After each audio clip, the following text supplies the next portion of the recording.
Yeah, we live now. So if it's messed up, it's messed up. It's messed up. It's messed up. Hey, hi everybody. We back again. Disorganized as usual. We're not disorganized. Don't let that guy say whatever he wants to say. We're not disorganized. We just having some. We just Negroes. Yeah. What? Nah, but it's I think it's very interesting. I just had a question. So let's say if you want to have a baby, right? And your girlfriend, let's go this way. And your girlfriend don't want to have a baby, but she wants to do adoption, right? And you guys, more. You ain't that big. God damn, calm down. All right. And then you want to have a baby, but your girlfriend don't want to have a baby. She wants to have an adoption, right? So she can't have a baby, so you guys have an adoption, right? And then the baby gets to, and you guys have a divorce like 5 years, 7 years later, right? Mm-hmm. Are you liable to pay child support? Oh shit! I like that topic. I like that one. Anthony cut out though, but it's all good. We can talk about this. I like that. All right, so I had it today and I bust out laughing. I'm like, woo. So with my take on that, I'm the type of dude that's like, if you in a relationship, first off, with your scenario, was this kid already established or no? Somebody just wants the kid. No. So I think the scenario was like, so the guy wanted the baby, but the girlfriend at that point couldn't have the baby. Couldn't have the baby or didn't want the baby? Well, let's say didn't want to have a baby. Didn't want the kid. Okay. So she didn't want to have a baby because she didn't want to go through the tortures of having a baby. So they chose to adopt. So they chose to adopt. Mm-hmm. Now that they adopted, and then they have a fallout. So now there was a wife. Let's say it was a wife. So they got the kid. And now they're getting divorced. Now they're getting divorced. That's the guy has to pay child support. Yes. Well, so with what you just said, let me tell you why. First and foremost, why this dude needs to pay child support. One, from your scenario, purely, he was one that wanted the kid. Yeah. So what if it was a chick that wanted the kid, wanted the adoption? Then here's the thing. If you're in a committed relationship, look, no kid chose to be born, first and foremost. But this kid wasn't born. This kid wasn't born. Okay. Then who did they adopt? It was an adoption. It was adoption, but it was born. It had to be born. But not by the I got you. Well, let me finish. I know he has to pay for it, but I want to hear why you think he has to pay for it. Because first off, he chose to stay in a relationship and love this kid. Whether it's his kid or not, even if she had another kid with somebody else prior to the relationship, it doesn't matter. When you choose to stay in a relationship with somebody with existing kids, or y'all choose to go to this adoption process together, because this is a choice. Nobody's making you do this. When you choose to do these things, you're taking everything that comes with it. You can't just have a kid in your house. You just can't. You gotta click over here. You know how Max works, bro. You good? Okay. You can't just have a kid in your house and it just be another living soul in your house. No, and you not love this kid. That's not the reason why he has to pay child support. But I'm getting to morally why he shouldn't even have a problem with morals, man. No, but now when we say on the legal aspect, first off, any relationship. Look, I ain't no lawyer. Let's get this straight up and off the rip. I ain't no lawyer, but from my understanding, any relationship, whether y'all adopted, whether it was some kid that is not yours, whatever case may be, if you assume responsibility for that child, and that's the reason why he has to pay child support. That's on that child. So and it's not. But here's the thing, though. You got to be careful. You got to be careful because it's not just he got to pay child support. It's somebody's got to pay child support because now it's becoming increasingly more and more that a lot of men are getting custody of the kids more than it used to be, because that is a hugely discussed topic about why is it so hard for men to get parental rights, to have like the kid custodial rights for the kids to live with them versus the mom. And you got some shitbag moms out there. Yeah, I can hear you. So I missed out on what the topic was because the phone cut out on me. The topic is if two people are in a relationship and one can't have a kid and doesn't want a kid, but yet they both choose to go adopt a kid, will the dude or the woman, and because I'm gonna make it even. Will child support need to be paid by the other party if they didn't even want the kid in the first place? And from my perspective is hell yeah, because you shouldn't have had that kid if you weren't gonna love that kid, whether it's adoption or not. If you didn't want that kid, you shouldn't have had it. You should have ended. You should have terminated the relationship. See, if this was going to be a requirement. This is where it gets right. You talking from a moral aspect. I'm talking from a legal. So legally, so far as people saying that you're taking like he or she's gonna be your baby. So you can't do that for you. You have to do that. That's what I'm saying. So far as you sign on that paperwork saying that you're gonna be the dad, you're assuming legal and financially and all responsibility. That is why you're supposed to pay child. That's why they get a lot of people. Like sometimes you go to the people that give birth, like, oh, let me just put your name down as the father. No, so far as your name go on that paper as the father, you will pay child support. So it's very, very simple. That is the reason why I think you got to pay child support. But if you come with the moral aspect, because a lot of people don't give a fuck about morals. No, here's the thing though. I think a lot of people don't realize they actually do give a fuck about morals, because it's not until you hate somebody that your morals become completely obstructed, and then you got these shitbag fathers that leave. And because you can have you know how many people actually love their children through and through, but they hate their significant or their ex significant other so much they hate their significant other so much that they just dip out. It ain't the kids, it's the other adult. That's what I'm saying. So their morals go out the window, and they end up feeling like shit, or the kids grow up like shit. Like morals is a huge part in it. Morals is like that's more greater than just the legal aspect. You're legally responsible, even if you just bust a nut and then she had the kid. That's legal. Now, this ties into the reason why there's a lot of the reason why I asked this question because it's a two-way street, right? The other part of the question is I keep on hearing the same thing too. In order to fix the black community or the hoods, because there's a lot of single parents, and you got to take care of the single parents and all that stuff. And I keep on asking, well, why is there a lot of single parents? Is it because of the way the child support system is set up? Or is it because it's just not comfortable for us to be together, so I have to leave and then you have to take care of the kids by yourself? Or maybe your actions are so poor that I don't want to deal with you, so that I would rather leave and pay child support. I'm gonna go for E, Alex, and that's all of the above and some more.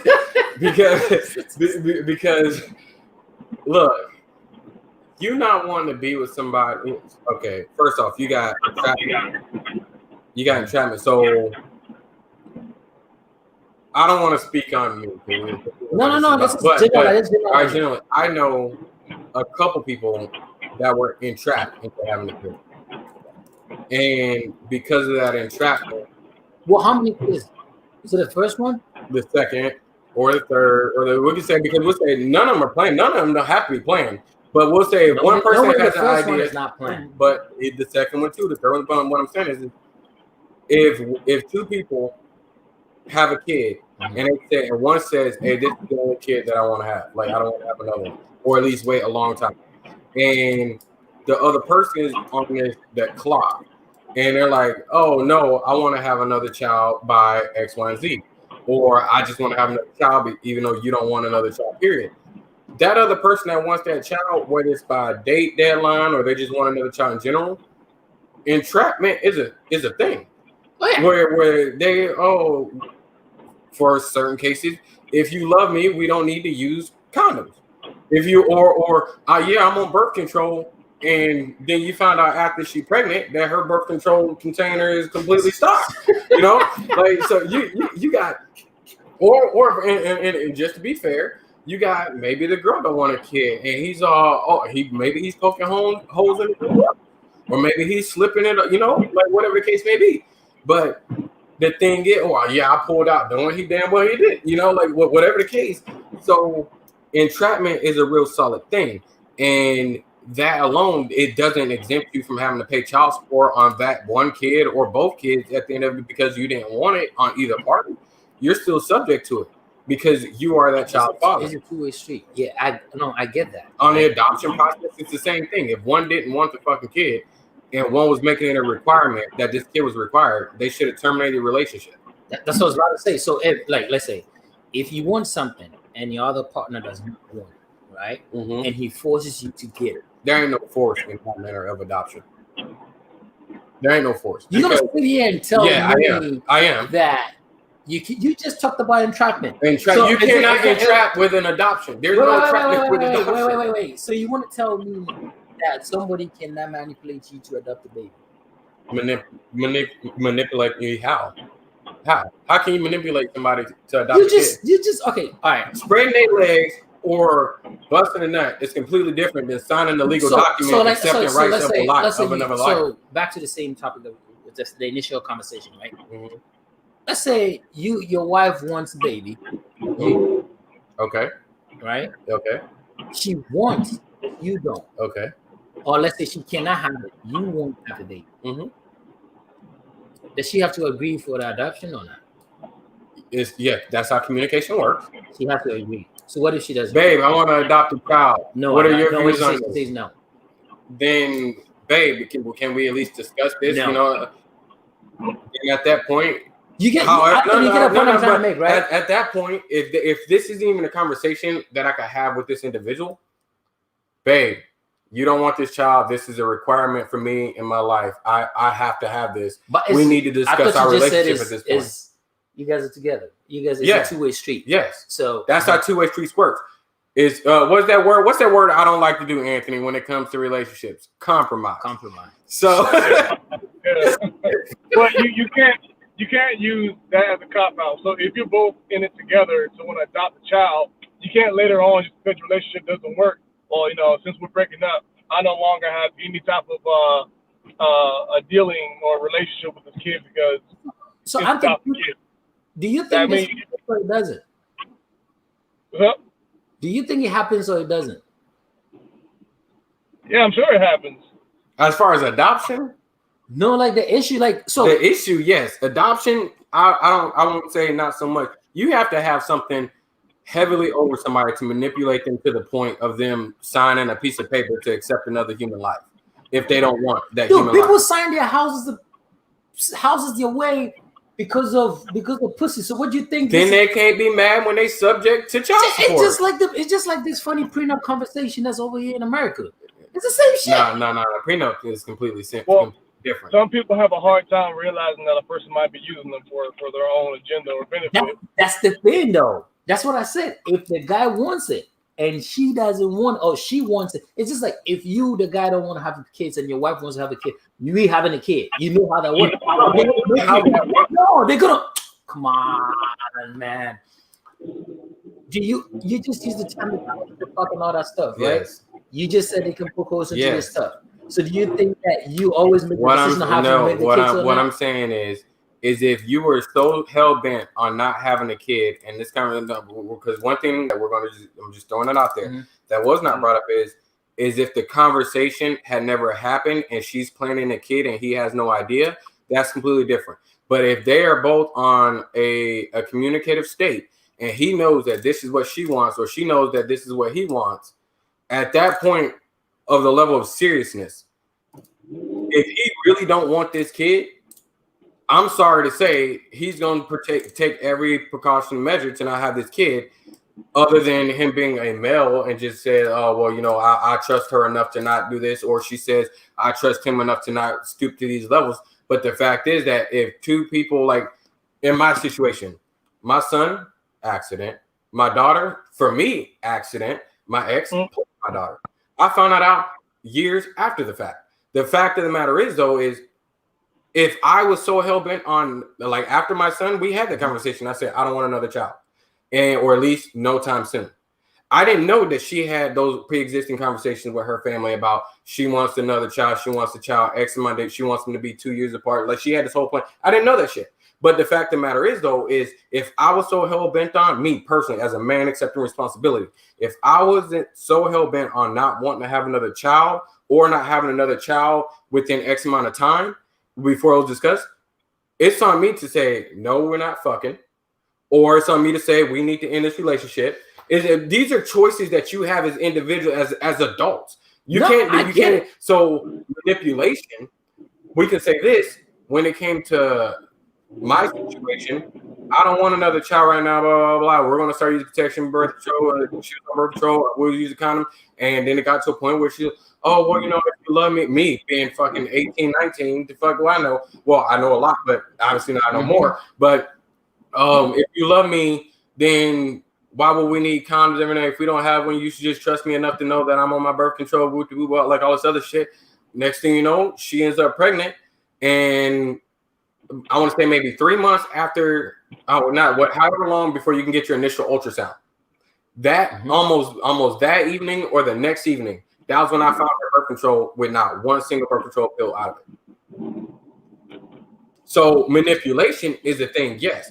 But as being a grown man making grown man decisions, because everybody hear me say all the time, even at 18, 19, grown men making grown men decisions, when you're having sex, period, you're conducting yourself in grown people's business. When you're doing that, you have the option to say, we're not doing this because this is how strongly I feel on this. That's how people go how many ever years being a virgin to 30 or 40 or whatever to their marriage. But that's different from adopting though. So when it comes to adoption, if you're in a relationship, they interview both partners, and both partners have to agree because they're not going to give a kid to a home where one person is going to get that part. Long story short, are you liable to pay child support? Yes, you are. You signed that paper. Yeah, you should be. Yeah, you're the actual adopting parent. You're the guardian, so you actually own. I mean, not to be like property, but you have the right. You're the guardian to be the guardian of that child. No, I said I know. I was waiting. I really don't like the moral issue when it comes to morals. Don't play a damn role when it comes to the court. Yes, it does. Because here's the thing. Unless you meet a lawyer, unless you meet a judge. No, honestly, let me tell you how morals come to play. I didn't lie one time going to court throughout the process. But it's cute though. Let me tell you though. I didn't lie one time going through my court process. And for a long time, I was pissed that I didn't lie because I seen how far her lies was getting her. And I'm sitting here like, if I'd have said this, I'd have been all this. If I'd have listened to this person and just said this, I'd have been all this. No one would have been lying to court. My advice to anybody going to family court, hell no, don't lie. Why? Because it wasn't until we went through 3 judges, bro. 3 judges. That's how long my case took. 3 different judges. And it wasn't until the 3rd judge called her on her bullshit and said, blah, blah, blah. You lied from this point to this point. And none of these other 2 judges, they didn't care or they didn't see it. But I see right through it, and I'm looking at the facts of what it is. I'm not letting you give it. You need to cut this out right now. And then that was when, bro, I went from almost $2,500 a month and not seeing my kids to $1,800 a month because I had to pay alimony. And then this was the only judge to set a date on my alimony. Because the other judges was just going to let it ride until, and I'm like, what the fuck, bro? But so morals plays a big part because if I was to conduct those lies right along with her, lying shot for shot, and then we get to that 3rd judge and she calls us both on our stuff, how do I know that my punishment wouldn't have been worse either? So, all right. Morals plays a huge part. No. So you sign a paper, right? It's facts. It's facts. Just like you sign up the birth certificate at the hospital. Yeah. You sign a paper. That's what I say. So far as the birth certificate says, Antoine, you the father. Oh, guess what? Antoine is the father, right? So when she comes to court and she pulls that out, and they have the other copy from the hospital saying you signed the paper that you the pops. Guess what? You are the pops. That is the grounds that they will stand on to say you will pay child support. All right, I'm gonna throw you a curveball because this is the thing. How about you don't have to be the pops? If you are in a child's life for X amount of time and her biological father is not in the picture and you and the mother split, you are subject to child support. Now, here's the caveat to that, and this is why I say that's only if you legally adopt a kid. Not true. Yeah, not true. Because here's the thing. There's how many cases? Look. There's a case in Chicago, Illinois. I ain't gonna say Chicago specific because I forget the city. But Illinois, there's a case where a guy, he was misled into believing that he was this child's father for X amount of years. He never signed a birth certificate. He was misled. Him and the girl, they weren't even married. They were just dating, bro. They were just dating. and she went to court, played the whole. After it came out, the reason they broke up was he found out he wasn't the father. But because he spent X amount of time in this child's life, he resumed the father role, the parent role. Well, they said they hit his ass with child support, bro. Bro, I will fight that shit. You can't. I will fight that. You shit. can't. He ain't the only law. It don't matter, bro. You cannot fight. No. It's just like, okay, so you stayed in that child's life. That depends on state laws. Every state law will be different. Yeah, every law will be different for. It will be a different state. It will be a law by the state, though. Think about it. So you want to tell me, all right? How about California and Washington State share the same family correlation, bro? I can go on this all day long, every day because it blows. Now it's like I thought it was a joke, man. It kind of blew my mind, right? So let me put this down. Right? The whole concept of child support, to me, has lost its traditional role. Well, I think what you mean it's lost is that it's intensity. Meaning. Yeah, intensity. Yeah, okay, its traditional role was supposed to be used to take care of the kid, but we all know that's not what it's being used for right now, right? Exactly. So if you get a judge that understands that, okay, all right, there's this type of girls or ladies that are actually manipulating men to get this certain amount of money off them because they don't want to work on their ass, they want to get up with their eyes and work. Until you get a judge like that, you're gonna be screwed from the jump. And it's very rare you can get a judge because it's very rare you can get a judge like that. One thing that you are gonna find in almost every single family law courtroom is a judge that's gonna say it until they're blue in the face, that bullshit about best interest of the kid. Because the fact of the matter is look, I sat in court one day waiting for my turn. Waiting for my turn. I'm one of the first 3 letters in the fucking alphabet. I'm used to being in like the front of the line all the damn time, right? And sitting in here, case after case after case after case is going by. My shit still ain't being called, bro. I'm like, what the hell? After every case, I'm seeing literally, bro, grown men crying as they're leaving. No, I'm dead ass serious. They're crying because they're not there trying to get child support reduced. They were there just trying to get more time with their kids because their exes were showing up late or not showing up at all or taking the kids back early or demanding supervised visits or demanding that they drop off and pick up times to be all of this shit right here.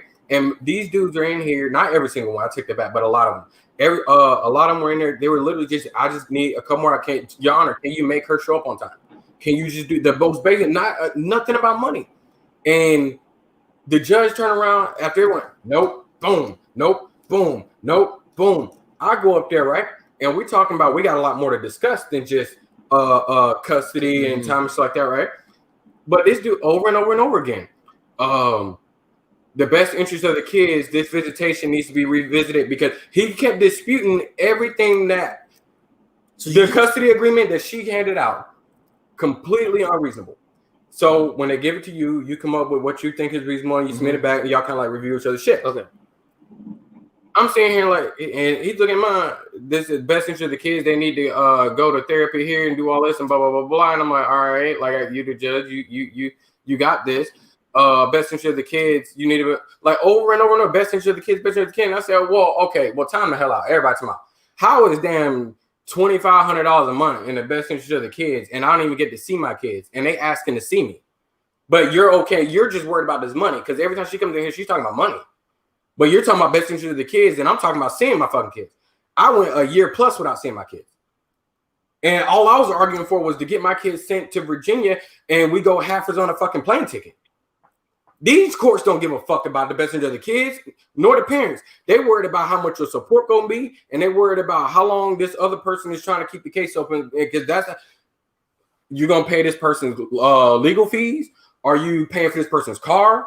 Are you paying for how much household goods? Look, my kids at the time, bro, neither one of them was in sports. You know how many times that shit came up in court about, oh, well, I'm trying to sign them up for these sports and these sports and these sports. So make him pay half, make him pay. And I said, fuck them sports. What about me seeing my kids? No, so, okay. So from everything that you're saying, is it safe to say that you were being exploited? I was being, what's that? Exploited is not the word. What's when you hold somebody hostage for money? What's that word, Anthony? Ransom? No. Extorted. Yeah. Extortion, yeah. So, bro, I'm gonna tell you what you need to go on this on a page. If you got Facebook, I recently deleted mine, so I don't have it no more. you need to go look up this thing called the Father's Rights Movement. And the reason, and it's all over the country, if not the world, but I guarantee it's all over the country because I was a part of it for a long time. And you got both men and women on there for a lot of women that are fighting for men's rights in the family court system too. Because the family court system it's not for men. No, and the thing is it's not even for children. It's not even for the family. It's for, and I say this lightly for any woman that out there watching it. I don't mean like y'all pieces of shit or nothing, but it's more so tailored now for what a woman's request is. Yes. But now we got to go back, and I had this conversation with my aunt a long time ago, and I love the conversation because I like to be a realist a lot of times.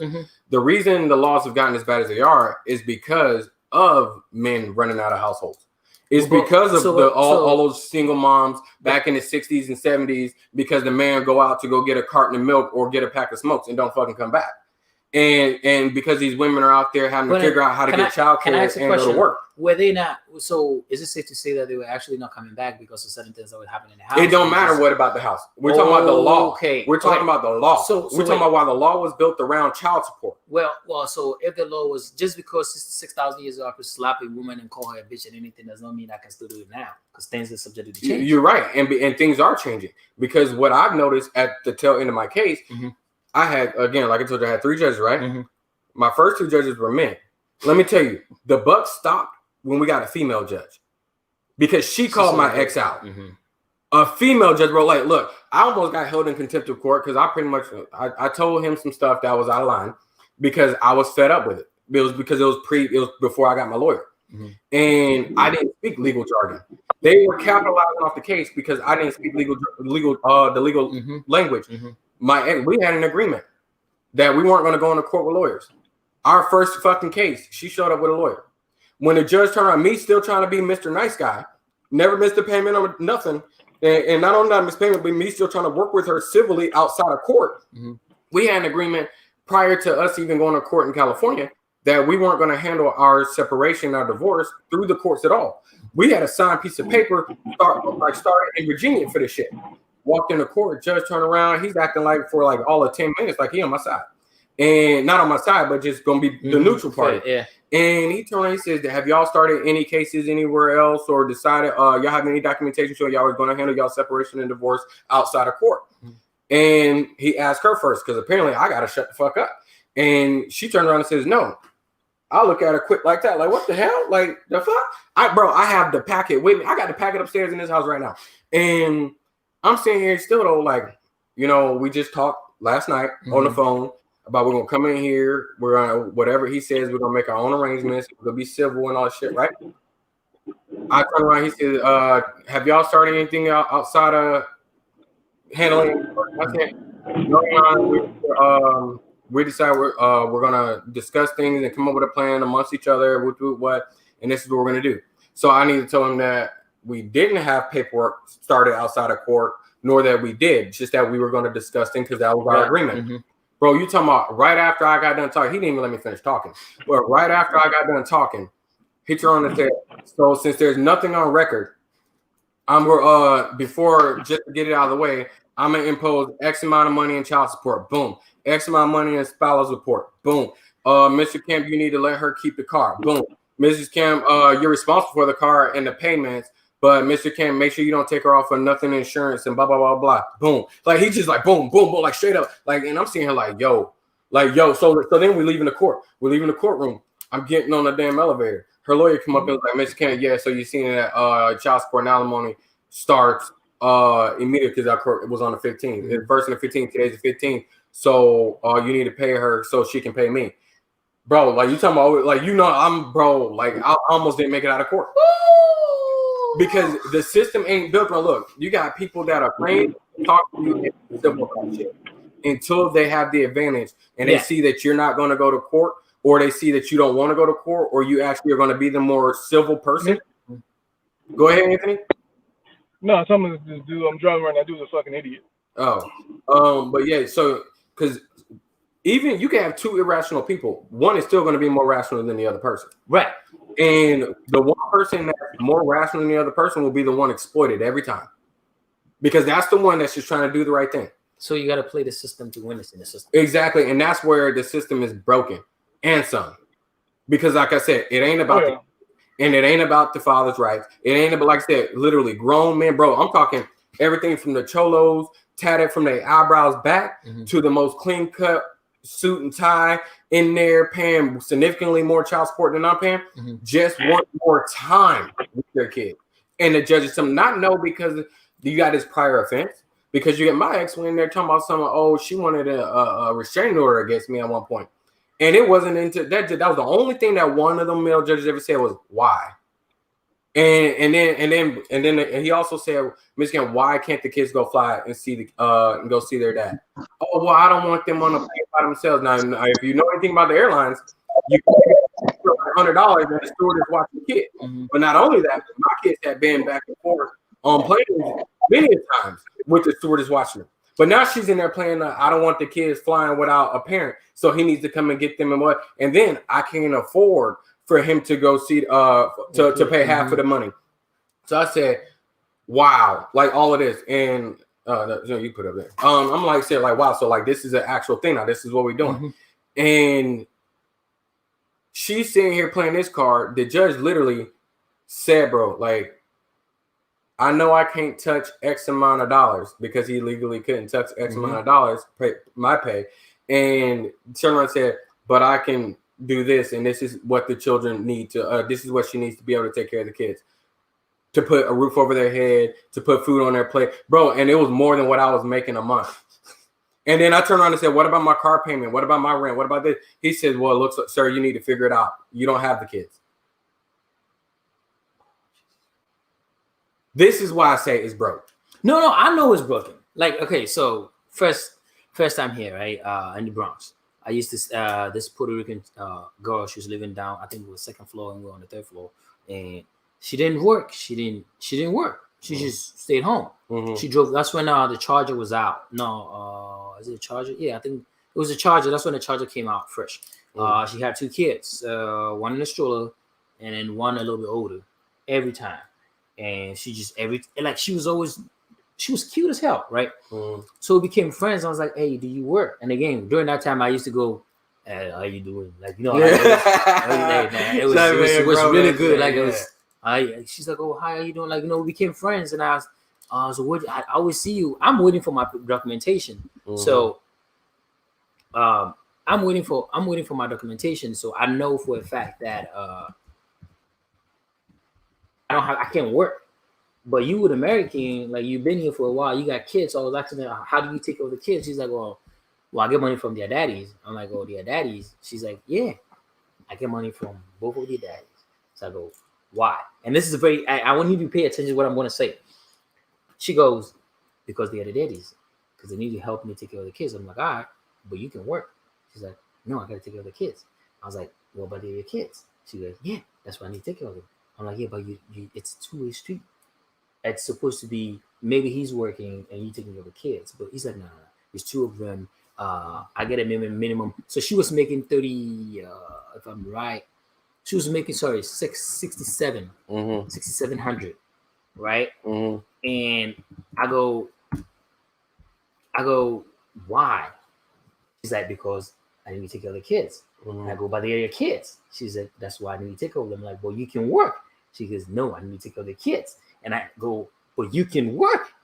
So in my mentality, right, it's you got 2 legs. You lay down to have kids with somebody. That means you both assume the responsibility. As he said, both assume the responsibility of taking care of the kids. So now that I don't understand how if one person is not all you need to understand, realistically, all you need to understand is everybody's situation differs. Right. Because you got some people, whether they broke up or whether they're together, they prefer their child's other parent to not work or maybe go to work. No, exactly. No, I get that. And when it comes to certain things, like you're talking like literally my obviously other than taking care of the kids, my ex, her only other responsibility was to make her car payment.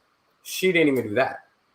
And that all backfired on me. And it's kind of like, wait a minute, the expectation here is significantly lower for her than it is for me. Yeah. And so in certain states, you also got to look at a lot of states. They can have their reasons. I don't know, but a lot of states are more pro mother or pro father. No, I have yet to see a state that's more pro child. And because pro child for me is okay, I want you to bring documentation. Don't just not only the court order forms, the court forms that you write out your expenses for the kids. I want you to bring receipts on what you're spending for the kids. So I can sit here and say X amount. I want to see your lease. So you got this thing in California, bro. You can get a notarized document to say that you live in my house and that's your lease. And I'm gonna sit here and say for court purposes, that's bullshit.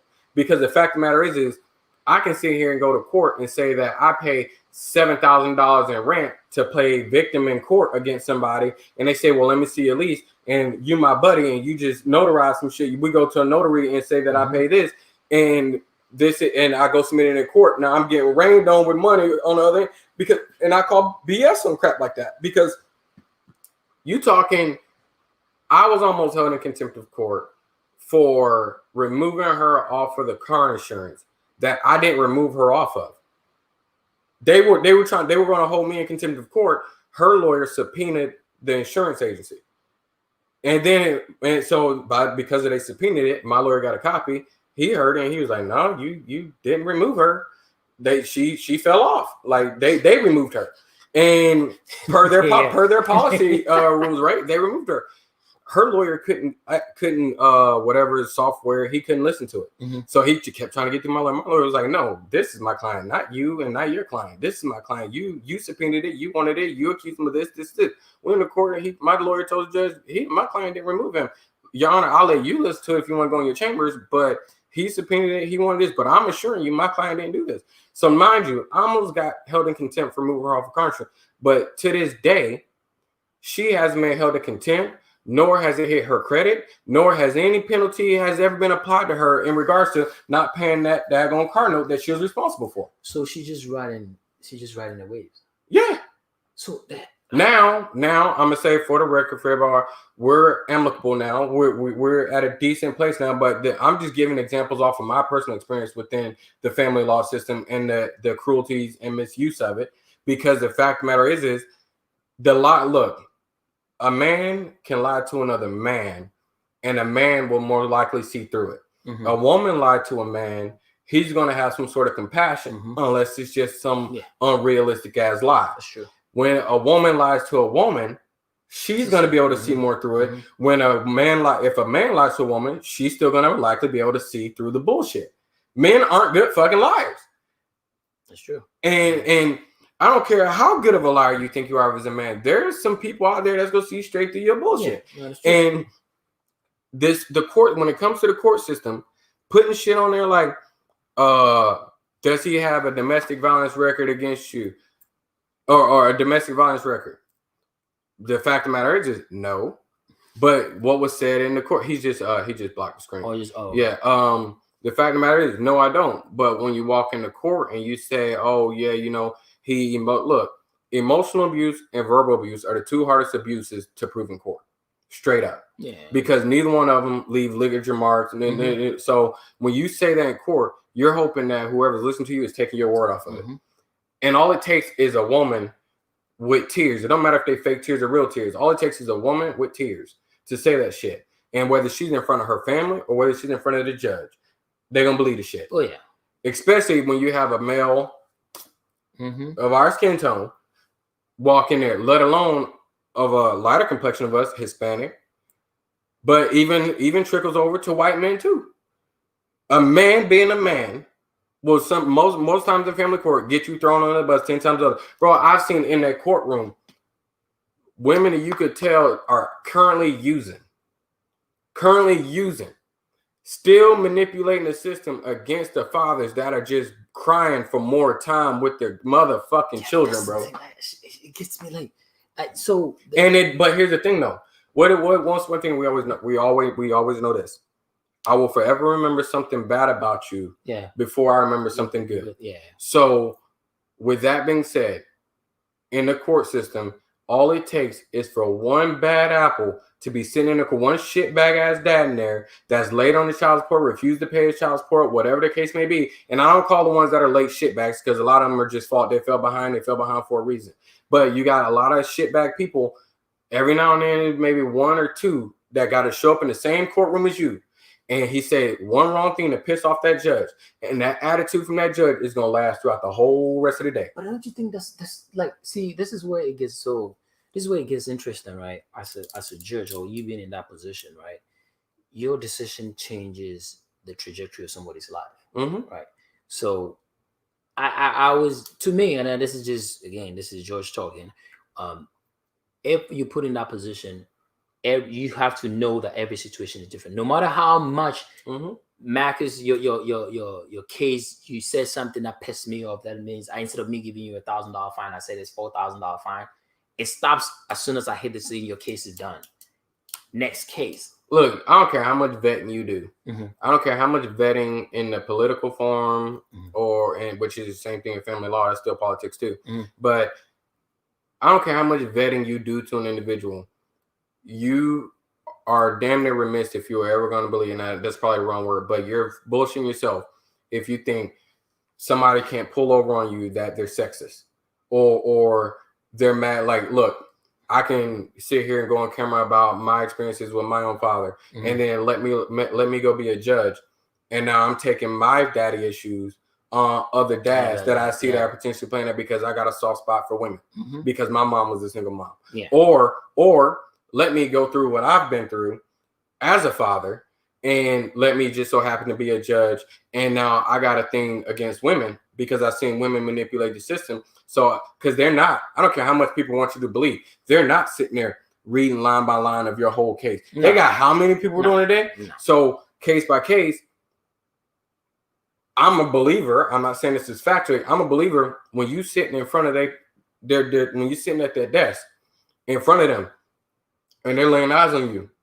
When you say good morning, good afternoon, judge, whatever, they trying to see what it is. When they're looking through the case, the rap sheet or the case file, they're looking for anything to say you've been locked up. They're looking for anything from Child Protective Services.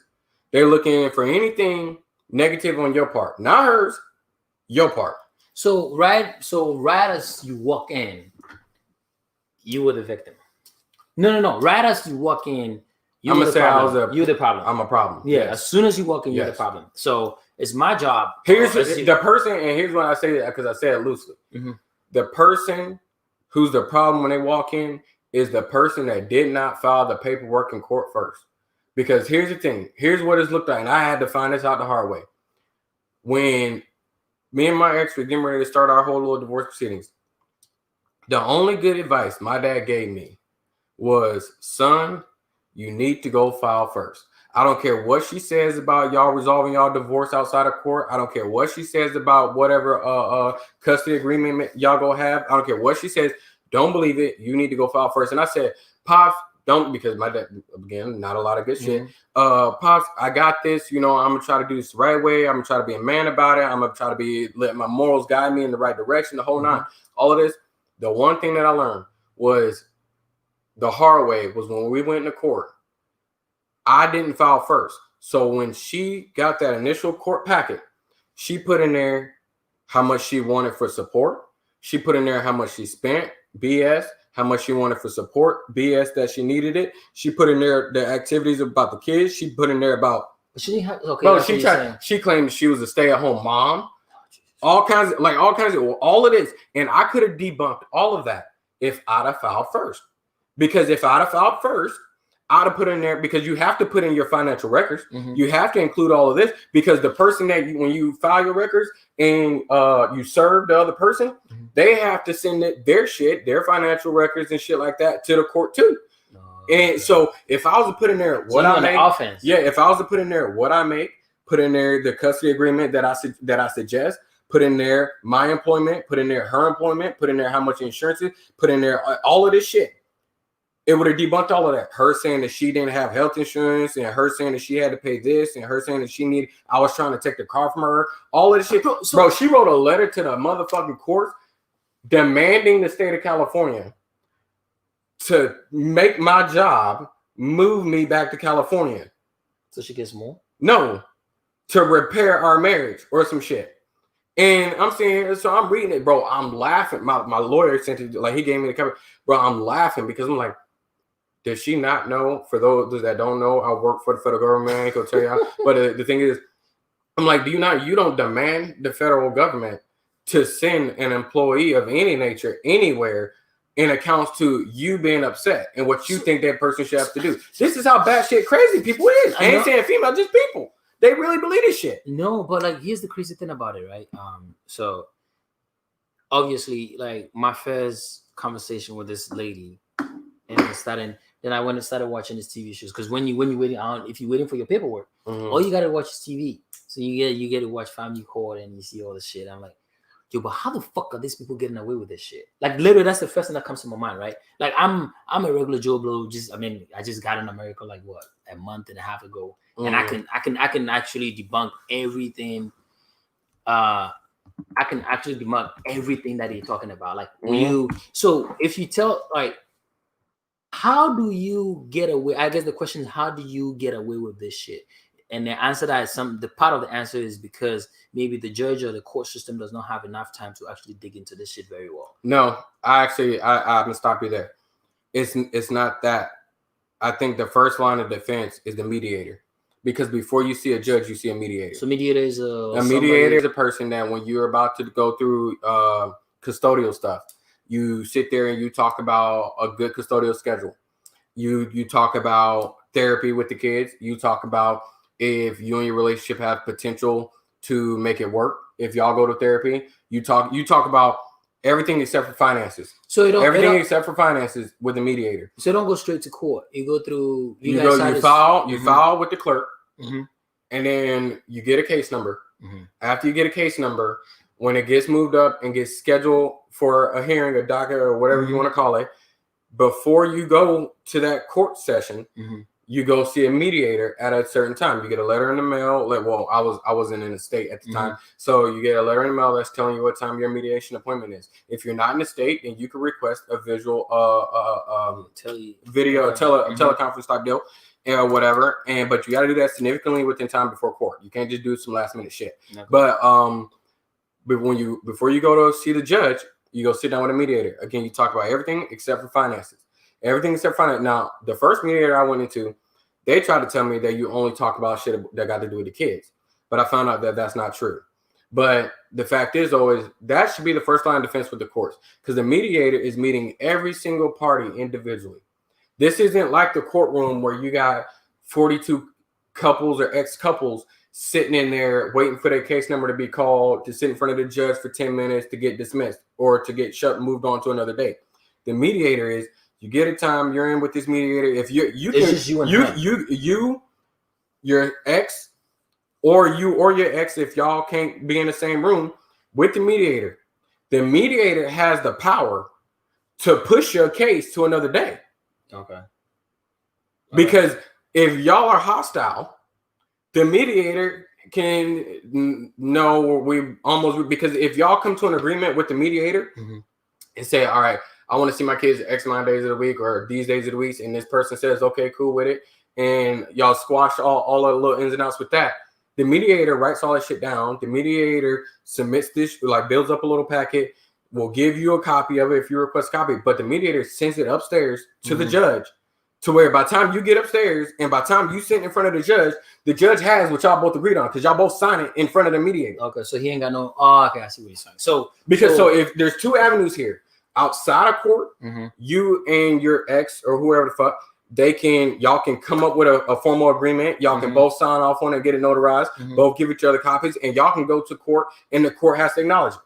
Or you can go to the mediator, and the mediator, y'all agree on whatever in front of the mediator sends up to court because y'all both sign on it in front of the mediator and the court acknowledges it. So during all the stages, when do your ex come to the senses and say, all right, you know what, no, we're not getting a divorce, or we'll fix our shit? Okay, so it depends, because a lot of people argue, the stages of grief. Yeah. That also applies into relationships too, not just people dying. Okay. Because I've seen it plain as day from the day me and my ex had our last argument as a married couple, like legit, and living in a household, married couple, the very next morning, she was on, after she was a completely hostile person, I was on I'm going to go for a walk type deal because I'm trying to learn from everything that the marriage counselor told us previously to do the relationship thing right. I'm not saying I was perfect in my marriage, but I'm trying to do these steps right. And I want a divorce. If you walk out this house, I can find somebody to treat me better, all this stuff. The very next morning, get the phone call. So what do we need to do to fix this? And then after I said, ain't no fixing it. You know, you said you wanted this. We signed an agreement in the marriage counselor office that if anybody brought up divorce, that's what was going to happen because it was a toxic environment for the kids. That's not a legal binding agreement. It's just an agreement that you make with your significant other in front of a marriage counselor to show you the seriousness of why y'all are there. Why is it not? Because it's just, again, to show you with your significant other the seriousness of how bad this is, y'all's marriage is, that y'all need to sign something saying we need not to have this conversation. I see what you're saying. And then, so after that very next day, and I'm telling her, no, we're not getting back together. Like this is it. You called for a divorce. We sorry to say we weren't going to get a divorce. We're getting a divorce. Okay, cool. She was civil. Well, I need X amount of money. I'm going back to California. I want X amount of dollars. This is what I need to survive. We sat down at a table with an agreement, a packet that I got from another legal source, and we wrote up an agreement that we was going to have with each other because we was going to dissolve our marriage outside of court. When she got to California, I want to say she went in California, but damn, 2 weeks, and I seen it plain as day. She picked a fight. She picked a fight with me, and then she turned around and said, just FYI, she sent me a text after she hung up the phone on me after picking this fight. Her real issue was that I wasn't raising my voice back. Her real issue is that I wasn't fighting back. And her real issue was the fact that I wasn't trying to tell her to come back. And then she hung up the phone on me and then shot me a text and said, FYI, I'm going to go file paperwork to the court tomorrow. And then a week and a half later, she's on the phone. I'm trying to talk to my kids. She come on the phone. She hang the phone up on me so I can't talk to my kid. There was no court order telling her that I had to talk to my kids. Until that got into effect, she was pretty much dodging and moving and juggling, so I couldn't talk to my damn kids. By the grace of God, it was one of a family member of hers who made sure I maintained a relationship with communication with my kids. And it was that part of it was stable, at least for me to be able to communicate with them. After that, immediately following like a week or two that she's been gone, she's got to go to therapy because she's mentally traumatized from me verbally abusing her and emotionally abusing her. I get a phone call from her in her therapist's office, bro. In her therapist's office one night about 9, 10 o'clock East Coast time. In her therapist's office, telling me something, Mr. Cam, I'm in here with your wife, and we're trying to figure out a way. She really doesn't want a divorce. She really believes that y'all have a shot in working it out, but we'll do what? She says that you believe that the kids are the problem in y'all's relationship. So it's on the table that what if she just left the kids on a vacation, for the summer in California, and she comes back to Virginia and y'all work on y'all marriage. What? And I'm like, wait, what? And I'm like, explain to me what exactly you know. And let me know what you got before I pull it. And then this lady, like, no shit, bro, is on the phone with me telling me everything off of left field about my relationship events that never happened in our relationship. But do you see that's it the thing, like she's painting a picture. But that was it. So she went from that, what did it say, a woman scorned? She went from hurt, scorn, angry, bitter, resentment, all of that to the back to let's make it work again. I love you. All of that to all the way to the point to where it was. I ain't gonna say that next part on camera, but all the way to the part to where we were supposedly cool again beyond our court, the courts. We were supposed to be civil and amicable because I was back in the state for the kids. And then next thing you know, bro, I started finding like weird shit around my house. And in the apartment that I was living in, luckily like 2 months prior, I only less than that, like a month prior, they just put in security cameras in the neighborhood. And I get a phone call on Father's Day talking about, I brought the kids down here to see you on Father's Day and you shacked up with some girl. What? Now, first off, I'm saying like, you get one assigned carport in my thing, right? I loan my carport out. I don't know how many times because I rode my motorcycle most times than not. She's seen another car in there, and I go like, yeah, I had another girl in there. But the thing you're not is, together though, so there's exactly. So check me out. I got them black chalk marks on my door. There's ashes and leaves and stuff sprinkled around the girl. Yeah. And so check me out. I'm saying like this could just be some sidewine and shit, like somebody else fucking around with her. Bro, I get a call from my apartment, my complex manager. Talking about you need to come up here and look at the video camera. And I was like, all right. So I went up there, bro. Sure as shit. My ex and who she was riding with in the car, back behind my carport, sprinkling stuff all around the car, coming up to my door, one person running down it. Now, mind you, she talking about she got my kids in the car and she was going to surprise my kids with me for Father's Day, or she was going to surprise me with my kids on Father's Day, right? There's video cameras. And so I had checked, I said, all right, so they gave me a copy of it, a copy of the tape. And I was like, hey, so unless I need to call Child Protective Services because you had my kids in the trunk, my kids wasn't in no car. But the complex manager, they legit filed a restraining order against her from coming on or trespassing or whatever they did in the court, so she couldn't come on the property no more because that was destruction of personal property and it was trespassing. Yeah, no, I'm saying like so with and now all of that, bro. My divorce process started in 2016. It just got closed out last year, bro. No, so that's how long people can stall that shit up. And we're just now amicable. We're just now civil with each other. Like on some like real civil level now. So so this is where it gets crazy, right? Like you got all this proof, right? You would think that when it comes to court, the judge should be ready to see the truth for what it is. The truth for what it is. Nope. But that's the part. No, that's the part. That's the part that gets me, right? So that's what it makes you think, like, all right, sometimes people just don't want to deal with this shit, bro. That's what your lawyer's supposed to be for. And here's the other bullshit with that. Let me tell you, it's all about this here. Oh hell yeah! Because so her lawyer, for whatever his reasons, ended up not being her lawyer no more. My lawyer, because I don't speak that legal mumbo jumbo, he go in there, he's spitting the truth for what it is, the whole nine. She don't speak the legal mumbo jumbo, whatever like that. She ain't stupid, but she don't speak the legal the judge was still on her side, bro. Even with my lawyer showing the proof and the evidence, and this is after she shot, I almost got held in contempt for how many times? And even then, the judge, my lawyer's showing that she's in contempt of court. And all the judge is telling her is, Ms. Kemp, you need to do X, Y, and Z. You need to do blah, blah, blah. I don't want to have to tell you again. After every time, how many times you gonna tell me? Like, I mean, how many times? And see, that's okay. So, like when you hear stories like this, right? You start asking yourself, like, what the fuck, right? So pretty much, it's actually dangerous to get married. Yes. I like the way you go. Yes. Bro, because so check me out. You got this little thing where we got 3 minutes, right? Oh shit! Oh yeah, because we gotta go because I got some I really gotta beat too. But so real quick, and then we'll close it out and we're gonna get back on it. Yeah. Hopefully, you come back later this week because we gotta continue. No, this is good. You got this thing where these judges, we know it's all about the money. We know from the judges to the lawyers to the media to everything, it's all about the money. But you also have the thing where they want to see who can beat the other person up the most. So I got it's like Judge Judy in the courtroom that the judge is getting pleasure out of watching. So coming up here, I remember watching the video, watching this little TV show, like the first 4 months or so. All I did was watch how things roll in America, right? Yeah. And I figured this out. The judicial system in America is very simple. It's who has enough money to waste the other person's time. Because I did one better, bro. I did one better. And then like I guarantee we're gonna come back. I did one better. You ain't even got to have no money because my ex didn't have no money to do nothing like that.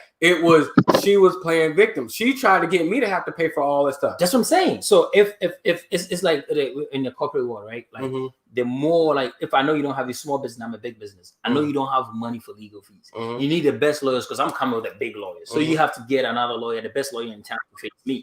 But that dude is charging $500 an hour. So guess what? If I extend this for 3 weeks, you ain't gonna have that much money. Even then, it don't matter. You could have the best lawyer, bro. Is if who could play victim the best. Because look, she went in there with no lawyer and still was able to come up with X amount of crocodile tears. Bro, you should have seen it, bro. She had got to settle. Oh no, we ain't gonna have no time. We got 30 seconds. But All you need is crocodile tears. That's all you need. These are Michael Jackson. Okay. All right. But we got to go, Anthony. I wish you get. We got to have this one. We're gonna get back. No, we're gonna get back to this. This is a good topic, man. I got to get out of here because I got somewhere I really got to be. This was fun. Hopefully somebody comments on this stuff. But either way, we're gonna talk about it some more. Anthony, you got anything to say before we get out of here? We got 10 seconds. Who's unloyal? All right, Anthony ain't got nothing to say. Can you hear me? Yeah, I can hear you now. Can you hear me? Yeah. No, the issues I have with that, man, is the laws weren't created to be fair to men. Back in the day, it was always about how men are this, men are that, men are dogs, men mistreated. And so the issue we have today is us men have to fight to get the laws changed. And that's the problem that we currently have when it comes to divorce and women seeking child support, alimony. And it'll continue to be this way until we as men come together, get lawyered up, and change the law. Because when it comes to child support, a woman should have to provide proof that kids, the money that's actually going for the kids, being used for the kids. Yeah. Because, like, for me, having 2 boys and paying child support, when I send the money, I don't know what the money going to. I know it's going towards probably her shopping habits, or maybe even bills. If it's the bills, that's fine because it's making sure my kids have a roof over their head, they can watch TV, stuff like that. But if it's stuff like her shoes, her clothing, crap that's like not going towards the kids, like I can't control that because the court says I got to send this amount of money to her every month with no control. And there's no system of accountability when it comes to child support. This is wrong. That should be the first thing established with all this ruling of us having to send women money for kids. There's no system of control, system of accountability, none of that crap. Yeah, but I gotta go, bro. We gotta get back on this either later this week or this is what we're gonna talk about next Tuesday. Did you hear me? What's up? I said I gotta go. So either we gotta get back on later this week and keep talking about this, or this is what we're gonna talk about next Tuesday. I don't know. I'm sorry. I guess I'm driving by. Topics for next Tuesday. Yeah. All right, bro. I'll give you a call right now. All right, y'all. See y'all later. See y'all later, guys.